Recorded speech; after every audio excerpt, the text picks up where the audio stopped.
हाय all, good morning. आशा है आप सभी मुझे सुन पा रहे हैं, देख भी पा रहे हैं। Good morning to all.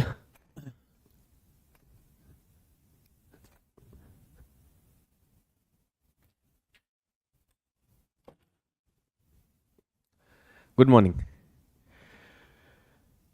तो एक बार फिर से वापस मिले हैं और आज हम पहली फाउंडेशन क्लास शुरू कर रहे हैं। जैसा कि आप लोगों को मिल गया होगा, प्लानर भी आप तक आ गया है। सभी लोग गुड मॉर्निंग। सर ये वाला पीडीएफ नहीं मिला। अच्छा, प्लानर का पीडीएफ नहीं मिला है तो प्लानर का पीडीएफ आज अपलोड हो जाएगा। कल हमने आपसे कहा था कि आपको दो चीज़ें मिलेंगी। एक तो पीवाईक्यू, क्या प्रीवियस ईयर क्वेश्चन मुख्य परीक्षा के मिल गए हैं? So board is visible, sound is okay. बहुत बहुत धन्यवाद अंजलि, वेलकम, गुड मॉर्निंग। उत्तर भारत में अभी भी कड़ाके की सर्दी बरकरार है, रहेगी। ठीक है, तो सभी लोगों को फिर से सूचित कर रहा हूँ, आज 17 जनवरी है। आधारभूत सत्र 1 से शुरू कर रहे हैं हम। कल हमने क्या किया था? कल हमने पाठ्यक्रम का परिचय दिया था। कोई भी छात्र जो कल किसी कारण से क्लास नहीं कर पाया, उनके लिए जानकारी देना चाहता हूं कि कल की क्लास में बताया गया था कि ये कोर्स कहाँ जाएगा, किन चरणों में जाएगा, किस प्रकार से होना है, क्या किताबें करनी है। तो सभी लोगों से अनुरोध है कि यदि आप किसी कारण कल की क्लास नहीं देख पाए तो वो देख लीजिए। ये क्लासेस जो प्रारंभिक जो आधारभूत क्लासेस हैं, इसमें सब लोग आमंत्रित हैं। विषय से परिचित हो सकते हैं, विषय की प्रकृति जान सकते हैं, भूगोल विषय की। और यदि आपका मन बिल्कुल है कि हाँ, हम भूगोल में अपना जो है अधिकाधिक देना चाहते हैं और इससे अधिकाधिक निकालना चाहते हैं, तब ये बिल्कुल सही आपके लिए चयन हो जाएगा। तो ये आपके लिए आधारभूत सत्र रखे गए 17 को। कल कोई क्लास नहीं, क्लास में स्टार्ट में ही बता रहा हूँ, स्वाध्याय का अवकाश है, आपको काम दिया जाएगा, वो काम करना है। उसके बाद आधारभूत सत्र 19 तारीख को है। सैटरडे और संडे को क्लास नहीं होगी, मंडे को फिर शुरू हो जाएंगे। मंडे ट्यूसडे आधारभूत सत्र 3 और 4, उसके बाद स्वाध्याय का अवकाश और 25 जनवरी को फिर हमारा 5वां फाउंडेशन क्लास है। ठीक है सर, मैं यहाँ केरला में हूँ, यहाँ गर्मी है बिल्कुल निश्चित रूप से। दक्षिण भारत में अभी जो उच्चतम तापमान है वो लगभग 30 से 34 डिग्री चल रहा है। उत्तर भारत में उच्चतम तापमान 11-12 चल रहे हैं। दिल्ली और इसके आसपास के क्षेत्रों में 3-4 डिग्री रिकॉर्ड हो रहा है। सर हम प्रिंट निकाल लिए, बहुत अच्छी बात है। सर मैंने 4 मैप बना लिए हैं लेकिन सही से नहीं बन पा रहा है, वो सब होगा। होमवर्क कंप्लीट हो गया। तो चलिए आज की क्लास शुरू करते हैं। सर आरक्षित दिवस क्यों दिए गए हैं? तो आरक्षित दिवस इसलिए दिए जाते हैं कि मान लीजिए हमने कुछ प्लान किया कि इतने कक्षाओं में, इतने सत्रों में खत्म हो जाना चाहिए। लेकिन अगर वो सत्र नहीं खत्म हो पाए, अगर वो उस सत्र में नहीं खत्म हो पाया, तो थोड़ी फ्लेक्सिबिलिटी, लचीलापन रखना चाहिए कि नहीं रखना चाहिए? तो आप लोगों से भी बहुत आग्रह करना चाहता हूं कि ये प्लानर जैसे मैंने बनाया है, इसको भी समझें। इसको भी समझे। जब आप भी अपनी प्लानिंग करते हैं, अक्सर ऐसा होता है कि हम एक समय सारिणी, एक समय तालिका बनाते हैं और वो कहीं ना कहीं हम पार नहीं कर पाते। तो आरक्षित दिवस इसके लिए रखा जाता है। ठीक है सर, क्या इंग्लिश में नोट्स मिल सकते हैं? कोई इंग्लिश की अभी हम कोई बात यहाँ पर नहीं कर रहे हैं। इंग्लिश के नोट्स पर प्रोवाइड करा दीजिए, हिंदी के करवा दीजिए। कल भी यही चल रहा था।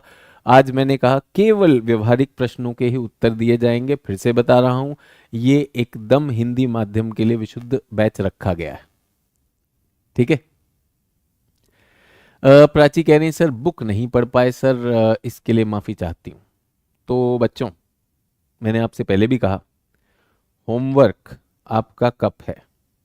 अगर उसमें क्रैक आया तो हमारी लर्निंग कॉम्प्रोमाइज हो जाएगी। तो अब जिन्होंने भी लिखा, शायद प्राची ने लिखा कि मैंने नहीं पढ़ा, तो पहली बात तो प्राची, धन्यवाद ये बताने के लिए कि आपने नहीं पढ़ा, और धन्यवाद अपने में भी ये मानने के लिए कि नहीं पढ़ा। क्या आज पढ़ सकती हैं? तो जब ये क्रैक आते हैं तो ये होते रहेंगे, लेकिन इनको उसी समय सही करना है। ठीक है। अब कोई कह रहा है सर ये अन्योन्या क्रिया क्या होता है? तो अब ये अन्योन्याश्रित कहा जाता है इसको, आपस में इंटरडिपेंडेंट। सर बुक रीडिंग की लेकिन समझ नहीं आया, बिल्कुल सही कह रहे हैं आप। बुक रीडिंग की समझ नहीं आया तो मेरा काम है वो समझाना, आप चिंता ना करें। तो सभी लोग लिखेंगे भूगोल विषय की कालक्रमित उत्पत्ति। क्या चल रहा है बच्चों? कुछ लोग बोलेंगे भाई ये क्या पढ़ा रहा है, समझ नहीं आ रहा। तो भूगोल पे आधारभूत क्लास चल रही है। भूगोल विषय की काल क्रमित उत्पत्ति, लिखना है ये नोट्स में। क्रोनोलॉजिकल इवोल्यूशन, क्रोनोलॉजिकल, कालक्रमित क्या होता है? Chronological evolution. अंग्रेजी में लिखने की आपको जरूरत नहीं है, लेकिन कुछ लोग जो बेचारे पीसीएम है, जो बेचारे थोड़े से अंग्रेज हैं, ना हिंदी है ना अंग्रेज है, जो ना फिजिक्स है ना केमिस्ट्री है ना ज्योग्राफी है, उनके लिए, उनकी मदद करने के लिए ऐसा बोल रहा हूं, ठीक है। तो भूगोल विषय का कालक्रमित उत्पत्ति पर हम बात करने वाले। तो भैया ये बताइए कि भूगोल कहां शुरू होता है? भूगोल कहां शुरू होता है? तो भूगोल शुरू तो विश्व में सब जगह हुआ। थोड़ी देर के लिए पेन रख दीजिए, थोड़ी देर के लिए कहानी सुनिए, थोड़ी देर के लिए कहानी सुनिए। तो भूगोल विषय की उत्पत्ति उत्पत्ति तो सब जगह हुई। जहां जहां जो भी अपने आसपास प्रकृति और भूतल को देखता था, तो वो उसका वर्णन कर सकता है कि नहीं कर सकता? आप एक बात बताइए, क्या एक भारतीय वर्णन कर सकता है? क्या एक चीनी वर्णन कर सकता है? क्या एक जापानी वर्णन कर सकता है? क्या एक अमेरिकी वर्णन कर सकता है? क्या एक यूरोपीय वर्णन कर सकता है? आप घूमते घूमते गए, आप बिहार से हैं, आप घूमते घूमते बिहार से केरल में आ गए, तो क्या एक बिहार का छात्र या बिहार का व्यक्ति क्या केरल का वर्णन नहीं कर सकता? तो जब वो वर्णन कर रहा था, हमने कहा अरे ये तो बिहार का व्यक्ति जो है, ये तो भूगोल जानता है, ये तो वर्णन कर रहा है, ठीक है। तो उस समय आपको बताना चाहता हूं, अगर हम विगत काल में जाएं, प्राचीन काल में चले जाते हैं, तो जहां जहां सभ्यताएं हुई, तो भारत में एक सभ्यता हुई, भारत में एक सभ्यता हुई, आपने सुना सिंधु घाटी सभ्यता, तो वहां पर भी भूगोल की बात होती होगी। ये जो अरब क्षेत्र है, अरब क्षेत्र में यहां पे आपने सुना मेसोपोटामिया की सभ्यता हुई, हुई कि नहीं हुई? मिस्र में इजिप्ट की सभ्यता हुई। तो इन सब ने, आप सोचिए, भूगोल किया होगा कि नहीं किया होगा? अपने आसपास के क्षेत्र का वर्णन किया होगा, अपने आसपास की स्थल का वर्णन किया, अपने आसपास के जल का वर्णन किया। तो क्या यहां पे भूगोलवेत्ता हुए होंगे कि नहीं हुए होंगे? लिखने की जरूरत नहीं, सोच के देखिएगा। तो क्या मिस्र में भूगोलवेत्ता हुए होंगे? क्या यूनान में, ग्रीक, यूरोप में भूगोलवेत्ता हुए होंगे? क्या भारत में भी भूगोलवेत्ता हुए होंगे जहां सभ्यता थी? और क्या चीन में जो सभ्यताएं थी, प्राचीन सभ्यताएं थी, यहां सब भूगोलवेत्ता होंगे कि नहीं होंगे? तो आज अगर मैं हिंदी हिंदी में या भारत में अगर भूगोल की जड़ें ढूंढूं, तो कहां मिलेंगी? कहां मिलेंगी? प्राचीन काल में मिल जाएंगे। आपने आर्यभट्ट का नाम सुना है? आर्यभट्ट का नाम सुना है? आपने कुछ ऐसी किताबें नाम सुनी, सूर्य सिद्धांत, कि सूर्य और आकाशीय पिंड कैसे होते हैं? हमने कहा ये गोलाकार होते हैं, हमने कहा ये गोलाकार होते हैं, स्फेरिकल होते हैं, सारी चीजें, ठीक है। अनुष्का चंद्रा जी बोल रहे हैं या बोल रही हैं कि बिग बैंग। आपको लगता है भारत में बिग बैंग की संकल्पना आई थी पहले? नहीं आई थी। बिग बैंग की तो अभी वैज्ञानिक संकल्पना है। हम किसकी बात करें? प्राचीन। तो थोड़ी देर के लिए कल्पना, सभी लोग, आपको पता है मेरा टीचिंग स्टाइल क्या है, मैं थोड़ी देर आपको वहां ले जाना चाहता हूं। थोड़ी देर आप पहुंच के जाइए कि जरा क्या आपको लगता है कि भारत में प्राचीन काल में विज्ञान था?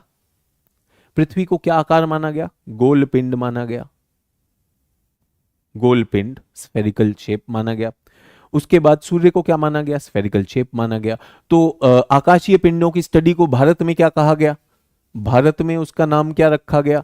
खगोल, ख और गोल, एस्ट्रोनॉमी, एस्ट्रोनॉमी। और भूमि को क्या कहा गया? भूगोल। ये था, ये भारत में हुआ। इसी तरह चीन में भी हुआ होगा,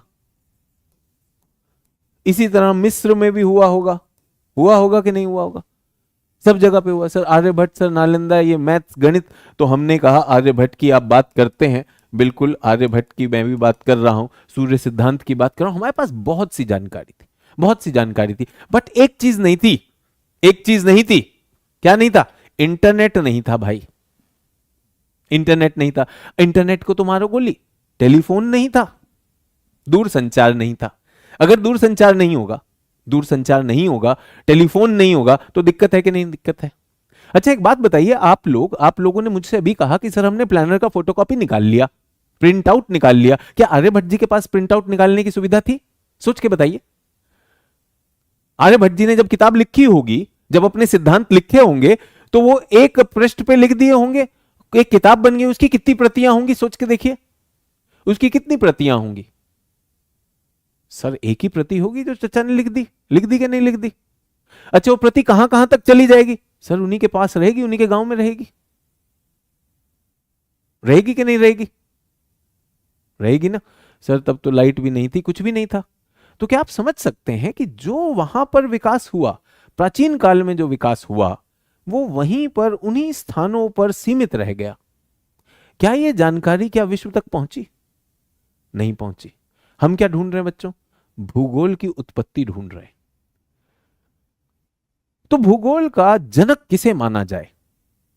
भारत को, चीन को, मिस्र को या यूरोप को? किसे माने?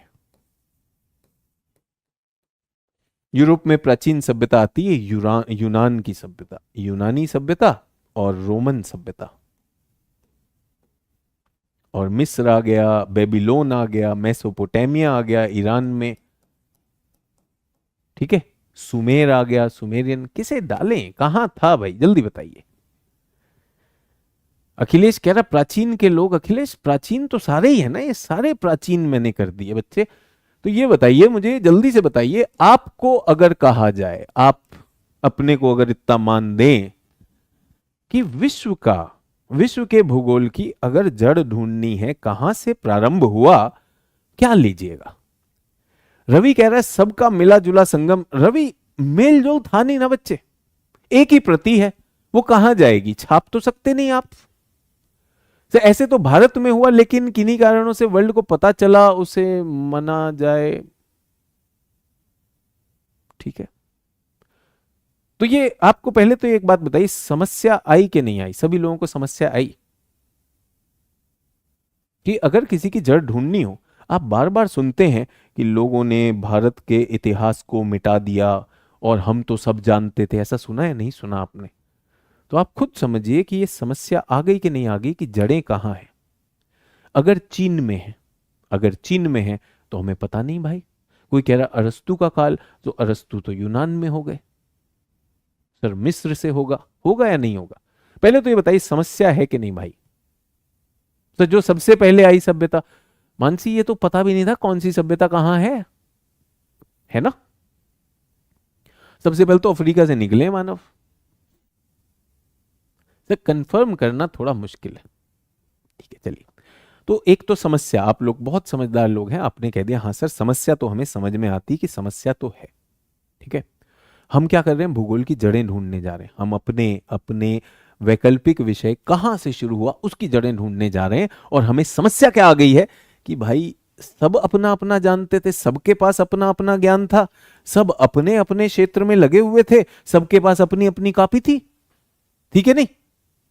अच्छा एक बात बताओ, एक बात बताओ, प्री कैम्ब्रियन काल, निशा कुमारी ये कह रही प्री कैम्ब्रियन काल, जब मानव की उत्पत्ति भी नहीं हुई थी, तब से भूगोल जो है निशा जी को पता है। निशा जी ऐसे वाले जब कथन लिखते हैं तो ऐसा लगता है कि आपने किसी मादक पदार्थ का सेवन किया क्लास से पहले। मत किया करो, है ना। समस्या समझ में आनी चाहिए। अब एक बात बताओ, इन सब में कौन सी सभ्यता अपने आप को विश्व पे प्रस्थापित कर पाई? इन सब में कौन से लोग अपने आप का विश्व में वर्चस्व बना पाए? जल्दी से बताइए। भारत, चीन, मिस्र, यूरोप, किसने विश्व पे वर्चस्व बनाया? किसने बनाया? आज ही आपको क्लियर हो जाएगा। मैंने कहा भूगोल में तो चर्चाओं से क्लियर होता है। सर यूरोप ने क्या किया? सब पे कब्जा किया। यूरोप ने उपनिवेश किया कि नहीं किया? तो आज अगर हम देखें आधुनिक भूगोल, आधुनिक भूगोल, आधुनिक भूगोल का उद्गम स्थल किसे मानेंगे भाई? जो अपनी बातों को ले जा पाया दुनिया में, जो अपनी बातों को ले जा पाया दुनिया में। जो भारत भी आया उसने कहा लो ये लो जानकारी, जो चीन भी गया उसने कहा ये लो जानकारी, मिस्र भी गया, सब जगह गया, उसने अपनी जानकारी फैलाई। तो आधुनिक भूगोल का उद्गम स्थल किसे माना जाता है? यूरोप। और यूरोप के प्राचीन साम्राज्य या सभ्यताएं, वह साम्राज्य जिसमें पहला आएगा यूनान, जिसको हम ग्रीक कहते हैं, और दूसरा आएगा रोमन, जिनको हम रोमन कहते हैं। अब मेरा हृदय कहता है यार ये गलत है, ये सही नहीं है, ये सही नहीं है, यूरोप का भूगोल अपनी जगह होगा, हमें भी तो आता था, मेरा हृदय ये कहता है। लेकिन बात यह है कि भाई पहुंचे तो यही। तो क्या हम कह सकते हैं, जो अभी यूपीएससी ने प्रश्न पूछा, जीएस तक में पूछ लिया, कि हमें कहीं ना कहीं विश्व के भूगोल अध्ययन में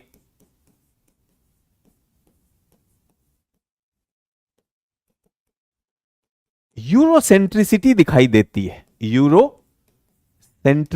दिखाई देती है, यूरोप केंद्रितता। यूरोप अंग्रेजी में भी लिख रहा हूं ताकि आप अंग्रेजी में भी फंसे नहीं। सही तो नहीं है, गलत है भाई, गलत है। लेकिन इन्होंने पानी के जहाजों पर जाकर दुनिया में अपना फैलाव किया, अपने विचार का फैलाव किया, अपने विमर्श का फैलाव किया, अपने धर्म का फैलाव किया, अपनी अर्थव्यवस्था की तकनीक का फैलाव किया, और सारी चीजों का फैलाव यहीं लेकर आए। ठीक है, समझ में आया? रवि का कहना है सर ये तो लेकिन गलत थे, इनका मानना था कि पृथ्वी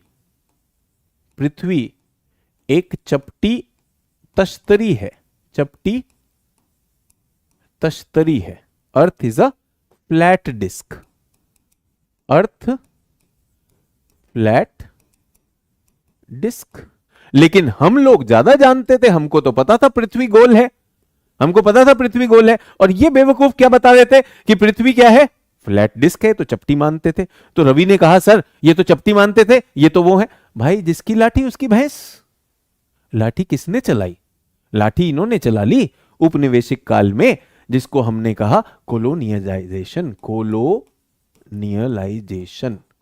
तो आज क्या समझ में आया? पहली चीज अभी तक, ताकि इसमें कोई ये ना लगे कि अरे सचिन सर ने जो है भारत के भूगोल को मान्यता नहीं दी, या विश्व के जितने भी विद्वान हैं वो भारत के भूगोल को केंद्रित ना होकर ये जो है यूरोप की तरफ देख रहे हैं, कितने ज्यादा अंधे हैं। अंधे नहीं है भाई, अंधे नहीं है, ये मजबूरी हो गई कि विश्व के बारे में, विश्व का जितना भी भौगोलिक ज्ञान है, जो लोग वहां सोच रहे थे वो लोग आकर यहां कर गए। क्या आपको पता है कि जिसे हम रेनेसां कहते हैं, वहीं पे प्रिंटिंग का इजाद हुआ। इन लोगों ने प्रिंटिंग का इजाद किया, एक किताब की कई प्रतियां बना दी इन्होंने। हमारे पास मान लीजिए हमारा एक धर्म ग्रंथ है, उसको लिखने में बड़ी मेहनत लगी और हमने अपने धर्म ग्रंथ की एक प्रति बनाई। इन्होंने क्या किया? इन्होंने अपने धर्म ग्रंथ, क्योंकि ईसाई धर्म था यहां पर यूरोप में, तो इन्होंने बाइबल की कई प्रतियां बना दी, और जिस देश में गए उस देश में प्रिंट करके बाइबल जो है उपलब्ध करा दी कि नहीं करा दी? तो अपने धर्म का मैसेज भी जाएगा कि नहीं जाएगा? बिल्कुल जाएगा। अपने धर्म, अपनी विचार, अपना विज्ञान, अपना समाज, अपने सारे ताने बाने को ये साथ में लेकर जाते थे कि नहीं लेकर जाते थे? तो भाई इस सब में यहां पर चुनौती आ गई कि नहीं आ गई? ठीक है, तो यूरोसेंट्रिसिटी का आधार कहीं इतिहास में है, और ये सारी बातें हमें आधारभूत में पता चल जानी चाहिए। सर विश्व भूगोल में यूरोसेंट्रिसिटी है, हर एक चीज में आप यूं बताइए कि भाई ये फ्लैट डिस्क भी तो इन्होंने ही मॉडल दिया था कि नहीं दिया था? तो पहली बात ये समझ में आ गया, यूरोसेंट्रिसिटी आज एक शब्द आया आपके पास। यूरो केंद्रितता का आधार क्या है? क्यों विश्व भूगोल का जो आधुनिक भूगोल है उसकी जड़ों को कहां पर देखा जाता है? इसकी जड़ों को देखा जाता है यूरोप में। तो जब वो लोग आए तो उनको अर्थ का सर्कल होना पता लगा होगा, फिर भी उन्होंने नहीं बताया। नहीं, अभी बात कर रहे हैं ना सर, विज्ञान सरलता से उपलब्ध करा दिया उन्होंने। देखिए विज्ञान अपनी गलतियां भी और अपनी सही चीजें भी उपलब्ध कराए, सही गलत को तो हम कह नहीं सकते। सर मैप में भी सेंटर में रखा है यूरोप को, हर एक चीज है। हमने कहा अगर आप विश्व का मानचित्र देखेंगे यूरोप केंद्र में है। अभी आप यहाँ पे विश्व का मानचित्र में जो रवि कह रहे हैं मैप सेंटर में है, वो इसलिए है कि बेटा उन्होंने क्या किया, प्रधान मध्याह्न जिसको हम कहते हैं, प्रधान हमारा प्राइम मेरिडियन जो है, ये इन लोगों ने अपने से किया। वरना मैं आपको बताना चाहता हूं, भारत के भूगोलवेत्ता भी तो अपना एक प्राइम मेरिडियन मानते थे, हम भी तो मानते थे। हम कैलाश पर्वत से निकालते थे, हमारी भी एक रेखा हुआ करती थी, वो जो प्रधान देशांतर हमारा हुआ करता था। ठीक है, तो अभी तक कितने लोगों को समझ में आया कि यूरोप केंद्रित भूगोल क्यों है? ठीक है। अच्छा, एक और चीज में यूरोपियों ने हमारा मजाक उड़ाया, एक और चीजों में यूरोपियों ने हमारा मजाक उड़ाया। सर वो क्या है? तो कुछ चीजों का जब वो हमसे वैज्ञानिक आधार पूछते थे तो हम कहते थे ये हमारे ग्रंथों में लिखा है, ये भगवान की कृपा से हुआ। वो कहते थे लो यार, वो कहते थे कि हम हवाई जहाज बनाएंगे, हम कहते थे हमारे पास पुष्पक विमान है। वो कहते थे सबूत दिखाओ, टेक्नोलॉजी दिखाओ पुष्पक विमान की। हम कहेंगे लो अब क्या रामायण का प्रूफ दिखाएंगे तुमको, पगलाएगा। तो कहते थे लो यार, जिस सवाल का तुम्हारे पास जवाब नहीं आता वो तुम ऐसे ही कह देते हो किताबों में लिखा हुआ, किताबों वाला तो नहीं चलेगा। ठीक है, सभी लोगों को समझ में आया? तो यूरोप केंद्रित होना और उसके बाद चीजें और भी क्लियर हो गया। आगे बढ़े तो शुरुआत कर दें यूरोप से। सर यूरोप को मैप में बड़ा दिखाया, वो क्यों सर? ऐसा कुछ नहीं दिखाया यूरोप को मैप में बड़ा, बिल्कुल नहीं दिखा सकते। वो केवल मर्केटर प्रोजेक्शन की वजह से ध्रुवीय क्षेत्रों में फैलाव हो जाता है। ठीक है, उसमें यूरोप का कोई वो नहीं। अच्छा, एक और चीज, क्या हम ये मान लें, क्या हम ये मान लें, और चर्चा कर रहा हूं अभी सभी लोगों से सभी लोगों से चर्चा कर रहा हूं, इसमें प्लीज पर्सनल नहीं होना, बुरा नहीं मानना है, कि यूरोप वाले अपना सारा ज्ञान दुनिया तक ले जा पाए।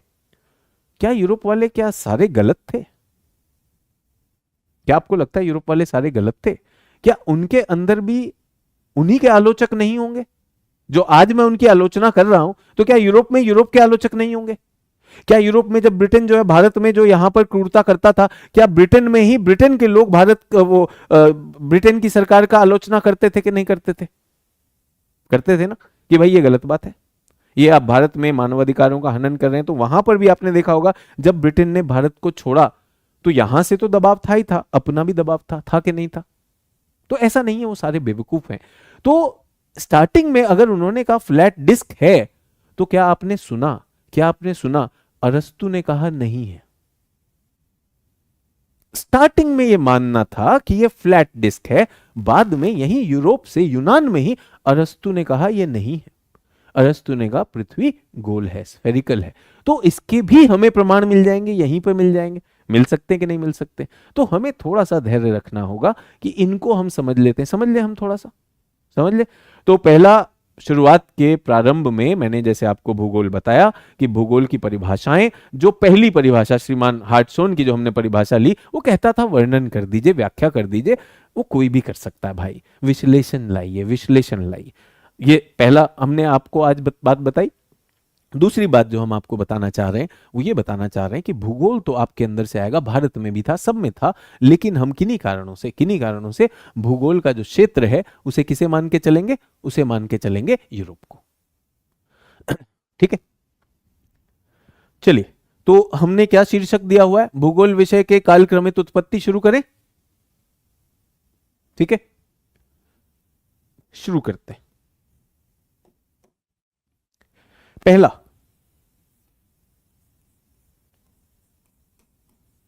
प्राचीन काल।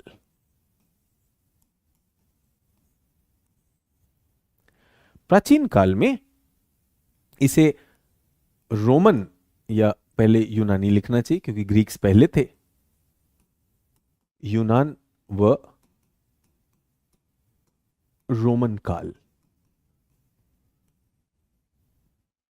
ठीक है,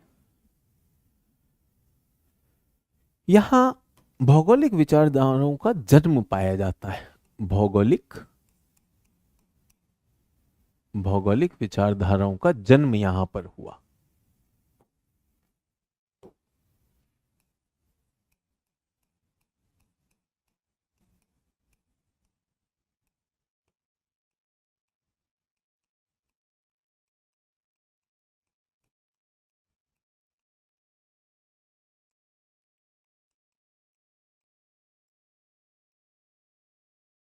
फिर इस काल का समय क्या होगा?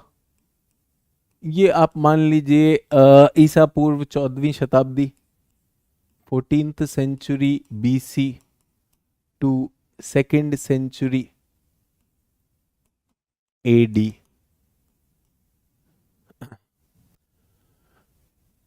14वीं शताब्दी ईसा पूर्व से दूसरी शताब्दी ईसा के उपरांत वाली। समझ में आया?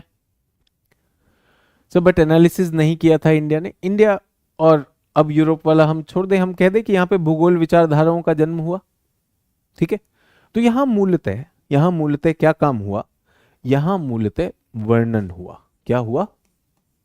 वर्णन हुआ, व्याख्या हुई। किस चीज की? किस चीज की? भौगोलिक घटनाओं की।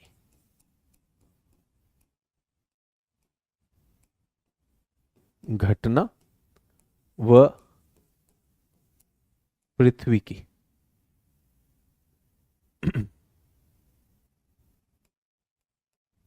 तो क्या इसे ही भौगोलिक चिंतन कहते हैं? देखिए, भूगोल का जो दर्शन है उसे भौगोलिक चिंतन कहते हैं, तो ये उसका हिस्सा है। अभी तो मैं केवल आपको सीक्वेंस बता रहा हूं। ठीक है, सो कुछ भौगोलिक घटनाओं का उदाहरण दीजिए जरा मुझे, जल्दी से बताइए। तो आपको क्या लगता है कि यूनानी लोगों ने क्या देखा होगा? जल्दी से बताइए, भौगोलिक घटना, क्योंकि ये क्या कर रहे हैं? व्याख्या, वर्णन कर रहे हैं। क्या हुआ, कहां हुआ, क्या हुआ, कहां हुआ। तो इन लोगों ने क्या किया होगा? जल्दी से बताइए।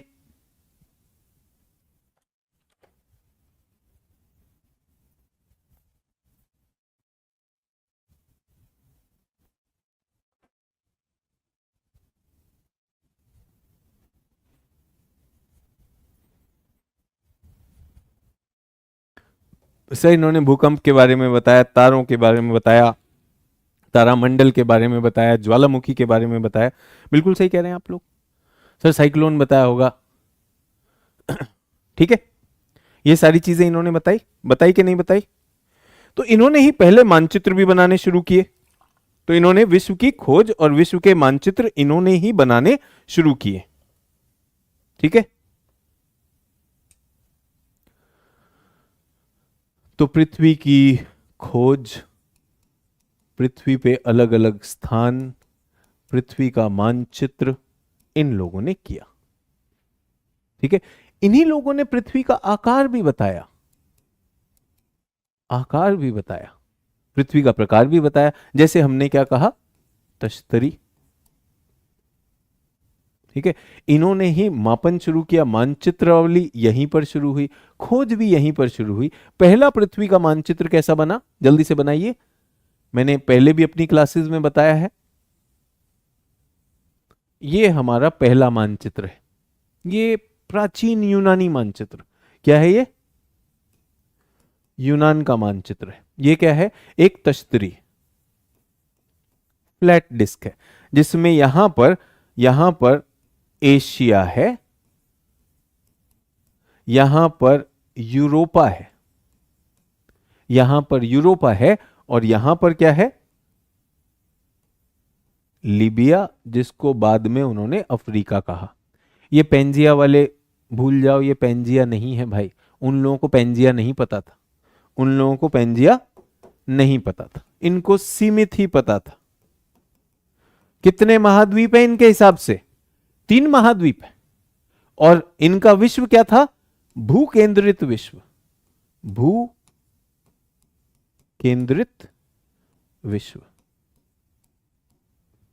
भू केंद्रित मतलब पृथ्वी सौरमंडल के, ब्रह्मांड के केंद्र में, और इसके चारों तरफ बाकी चीजें घूर्णन कर रही। समझ में आया? तो ये इन्होंने बताया, लेकिन इन्होंने खुद ही इसे नकार दिया।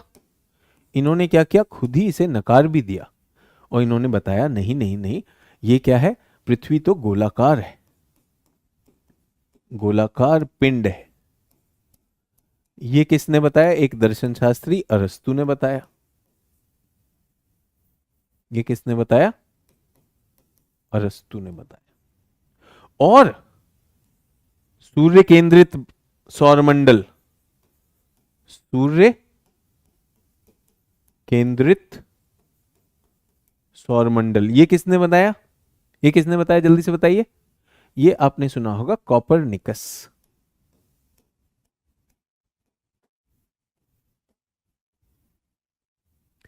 गैलीलियो ने इस पे चर्चा की थी। इसका प्रमाण जो है बच्चों, कॉपरनिकस ने दिया। तो जो लोग गैलीलियो कह रहे हैं, आप पूर्ण रूप से गलत नहीं है। तो इसका श्रेय किसे गया? कॉपरनिकस को गया। सभी लोग क्लियर है? अब जब हम एक चैप्टर पढ़ाएंगे आपको बाद में भौगोलिक चिंतन, तो इसका डिटेल भी देंगे, किसने क्या क्या काम किया। तो पहला ये समझ में आ गया ये लोग क्या कर रहे थे, क्या और कहां, क्या और कहां।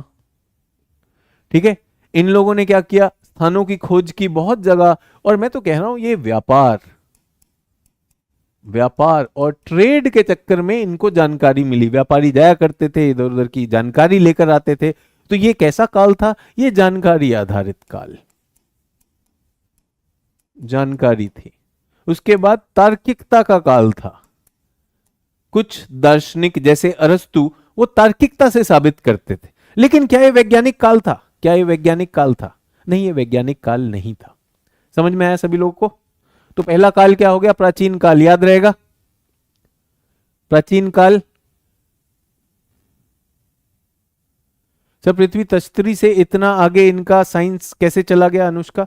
तो अनुष्का यहां पर रुके नहीं, यहां पर सोचने की आजादी थी, प्रश्न करने की आजादी थी, और बढ़ते चले गए आगे आगे। और जिस तरह से व्यापार बढ़ा, धन धान्य बढ़ा, यहाँ के राजा, यहाँ के धनाढ्य लोगों ने यहाँ के विचारकों को समर्थन दिया, उन्हें खूब बढ़ने का अवसर दिया। उनसे ऐसा नहीं कहा कि अब कुछ नहीं बोलना है, और जैसे ही था तो उसमें भी समस्या आएगी।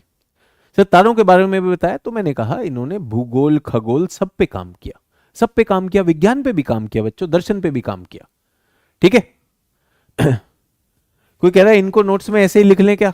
अरे तब से बता ही तो रहा था, बिल्कुल ऐसे ही लिखना है, क्रम में लिखना, और क्या है। ये आपको बताया कि नहीं, वर्णन और व्याख्या के रूप में भौगोलिक घटनाएं, पृथ्वी की खोज, स्थान, मानचित्र, आकार, तश्तरी, ये सारी बेसिक जानकारी, मूल जानकारी इन्होंने इकट्ठी की, मूल जानकारी इकट्ठी की और किताबें लिखते चले गए। ठीक है, अब यहां पर ईसा मसीह का जन्म हो गया, ईसा मसीह का जन्म हो गया 2nd सेंचुरी एडी। और जो आप रोमन जानते हैं, तो आपने रोमन कैथोलिक चर्च सुना है, रोमन कैथोलिक चर्च सुना है।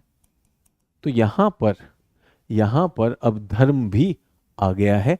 और धर्म कौन सा धर्म आ गया है? ईसाई धर्म आ गया है, ईसाई धर्म आ गया है। सभी लोग क्लियर?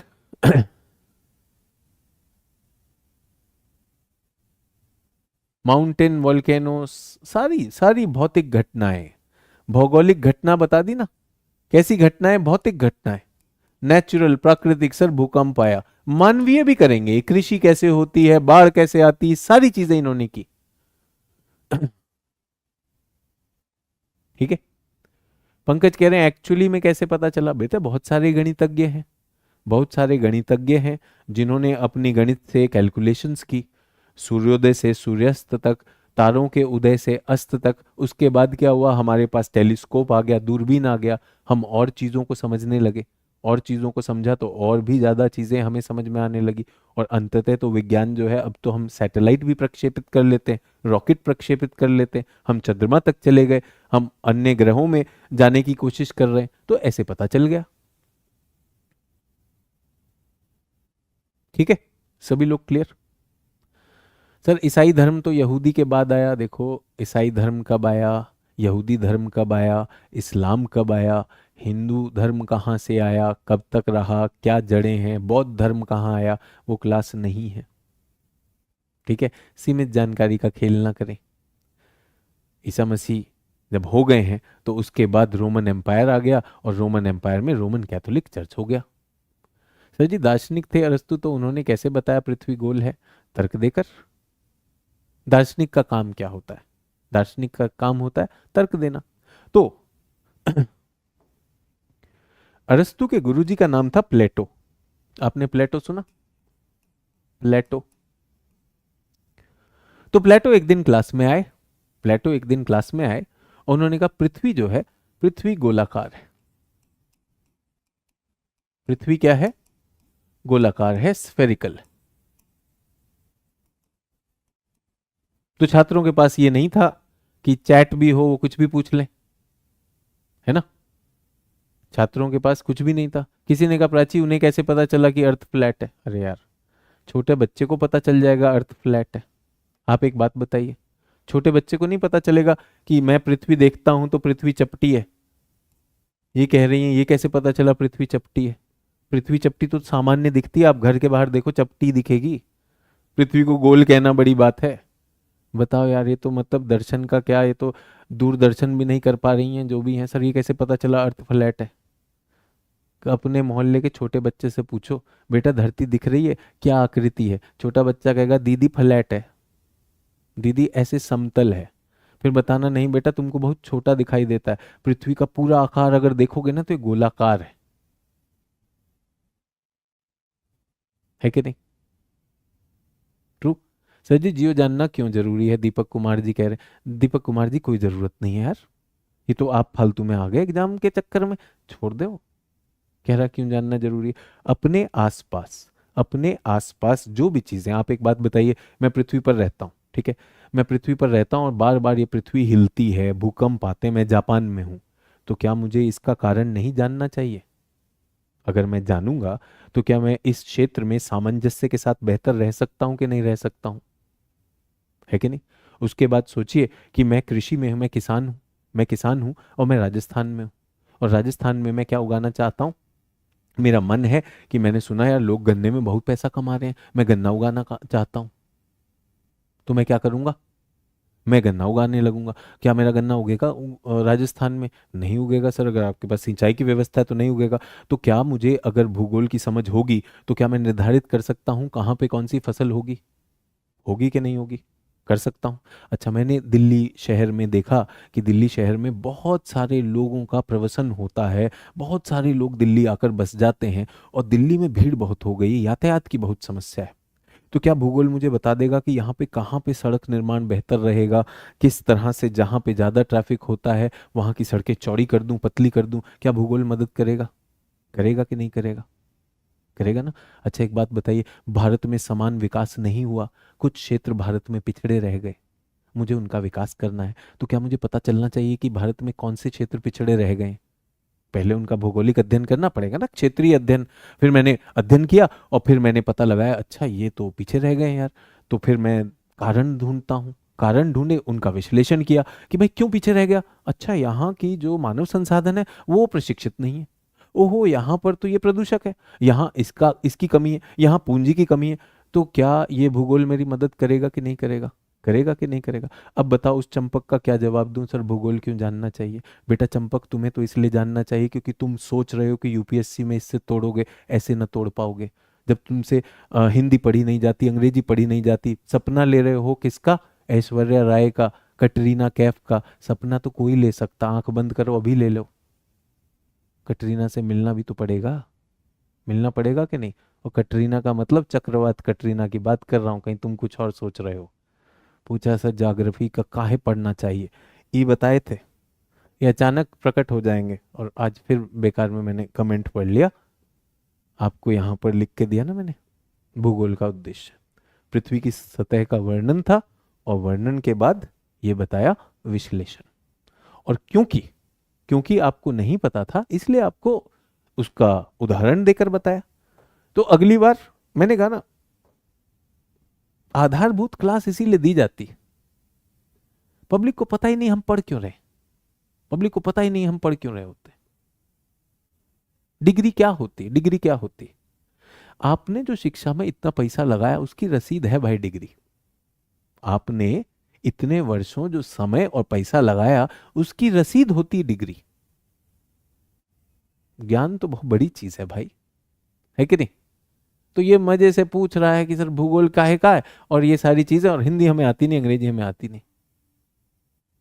सर पेपर में वैज्ञानिक के सिद्धांत के बारे में पूछते हैं कि क्या सिद्धांत दिया है।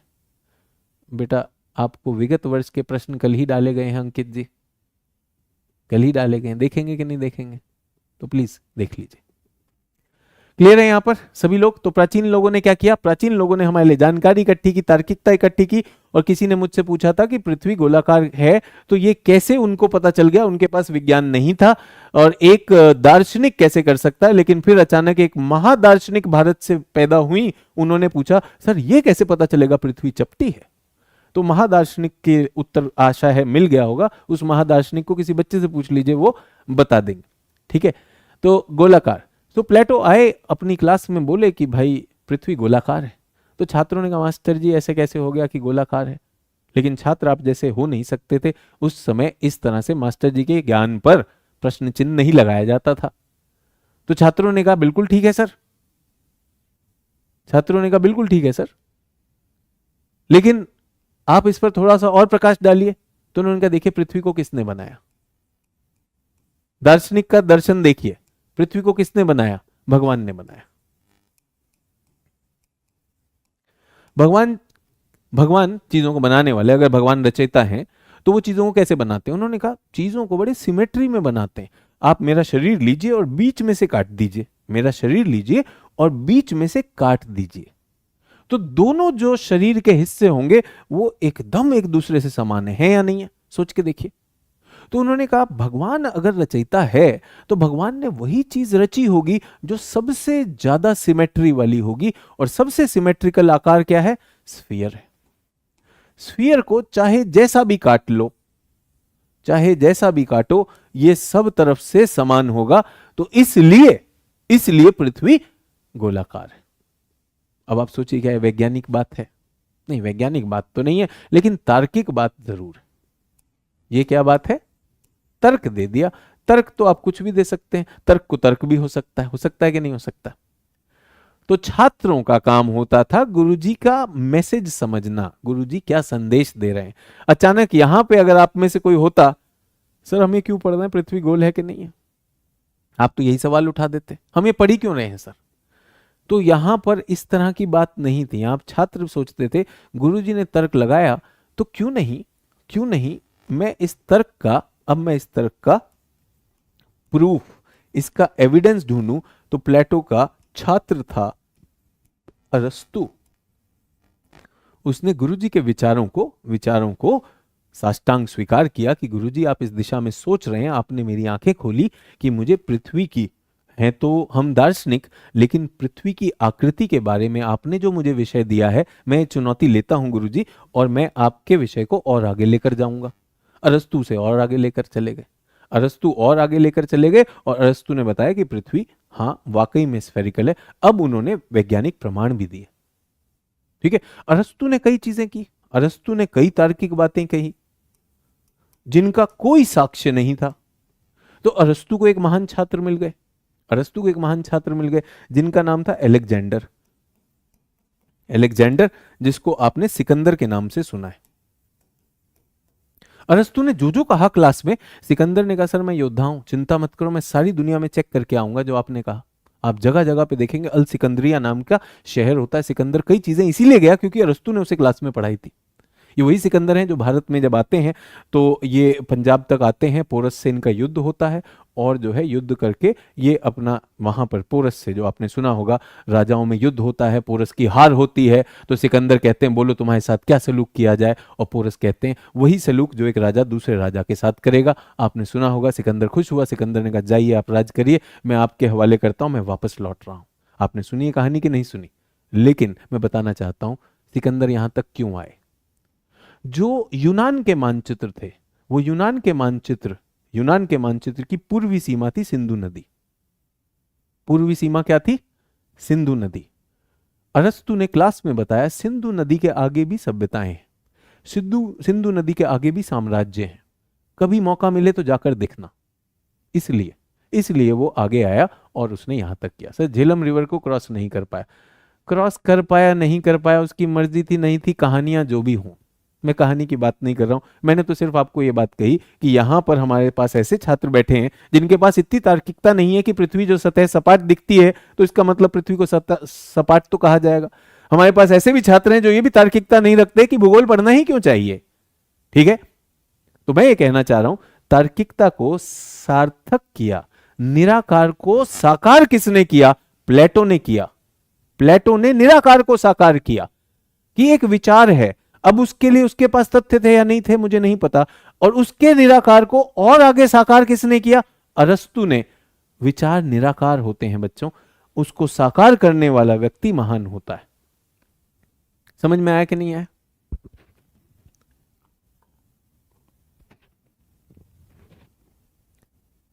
है या नहीं है? तो बिल्कुल है यार। एक बात बताइए, कोई कह रहा है नदी नहीं पार कर पाया, मैं तो कह रहा हूं युद्ध की थकान हो गई थी। बहुत जीत लिए, बहुत जीत लिए यार, युद्ध की थकान। जिस दिन मुझे शिक्षण से थकान हो जाएगी, अगले दिन शिक्षण बंद है, अगले दिन शिक्षण बंद है। जब मैं पानी के जहाजों पे नेवी में सेल कर रहा था, जिस दिन मुझे हो गया कि अब और नहीं, तो मैंने रोक दिया। मैंने कई कार्य किए, जो मुझे पसंद आता है मैं वो करता हूं भाई। जिस जिस कार्य में मेरा मन नहीं हो, मैंने रोक दिया, रोक दिया, उसके आगे वो हिला नहीं है। ठीक है। सर भूगोल धर्म से कैसे संबंधित है? सूरज मौर्य, सूरज मौर्य जी क्लास करें आपके, मतलब बैठे बैठे विचारों पर वो करने लगे कि क्या है, तो कौन से धर्म की कितनी आबादी कहाँ पर है, इससे संबंधित है। और ले लो, जनांकीय में आ जाता है भूगोल धर्म से कैसे संबंधित है। भूगोल संस्कृति को भी पढ़ता है। ट्रू और नॉट? क्लियर है सभी लोग?